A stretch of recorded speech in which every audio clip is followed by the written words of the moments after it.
We're down to the final four teams in the EFL Cup, or the Carabao Cup. That's the semifinals now. Leg 1 games kicking off this week, and the first one will be Tuesday, January 7th, 3 o'clock p.m. Eastern Time. We have Arsenal hosting Newcastle. Now, both teams are in flying form right now, but it's Arsenal coming in as the favorite team. They're playing at home at the Emirates for Leg 1. They're minus 150 odds-on favorites over at Bet365. The draw plus 300. If you think this will be a tight game, you can get good odds there. Or a Newcastle upset, also paying well, plus 375. The over 2.5 favorite, minus 154, and the under, plus 120. Now, head-to-head, the last time these teams met, Newcastle won 1-0 in November in the EPL. This matchup has been very close over the last number of years. There was one 4-1 score before this, but then we had 1-0, 2-0, 0-0, 2-0, 2-0, and 2-0. So the under 2.5 has also been a hot bet at 7-1 of late. Arsenal, they're second in the EPL. The Gunners, they still have a real shot at the title. They didn't gain or lose ground this weekend as they drew 1-1 with Brighton, but Liverpool still drew as well with Man U, so they're still just 6 points back. Despite that, the Gunners extended their undefeated streak to a credible 13 games now across all competitions, a run that has seen them score a goal in 12 of those 13. The offense, though, will take a hit without the injured Bukayo Saka. Kai Havertz also questionable. Arsenal score in the Brighton match as well. Ethan Nwaneri also suffered an injury, questionable to play in this game. A defense that has allowed the second fewest goals hasn't been perfect, though, of late. They've given up a goal now in 4 of the last 5. But Arsenal, at home in any match, hasn't lost since all the way back in April. That's a run of 17 games. And they're 24-1 in their past 25 at the Emirates across all competitions.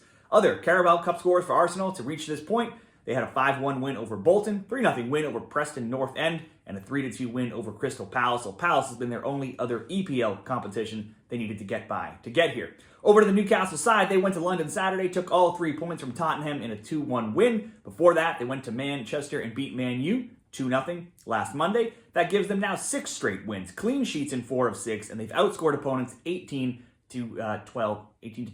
in that time. There's been 3 or more goals in 7 of 8 Newcastle games, mostly just coming from them lately. Newcastle will be dealing with suspensions to both, though, Fabian Schär and Bruno Guimaraes to reach the semifinals. Newcastle had a 1-1 draw with Forest, going on to win in PKs, a 1-0 win over Wimbledon, a 2-0 win over Chelsea, a 3-1 win over Brentford. So certainly, you could say they've had the tougher path to make it to the semis, having faced 3 EPL opponents already. Those last 3 games, though, all came at home. They'll be on the road here, where, as we've said, Arsenal, very tough to beat.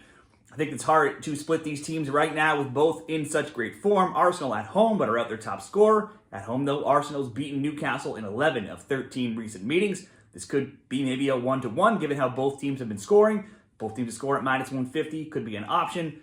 If you think this could end tied, which I think could be possible. Plus 300 also looks good, given how tight these teams usually play, though. The under also looks good at plus 120. So I feel like I can make too strong of a case for too many things here. So instead, let's try to combine a couple of these things into a same-game parlay at Bet365, banking on the fact of Arsenal's strong home form continuing, and also the trend of these games relatively being close. If we combine Arsenal double chance to win or draw at the under 3.5, we can get minus 125 at odds at Bet365. So let's go Arsenal double chance paired with the under 3.5 as the best bet in this Arsenal-Newcastle game. What do you like in the Carabao Cup on Tuesday or Wednesday? Share your picks down there in the comments. And good luck with your picks this week.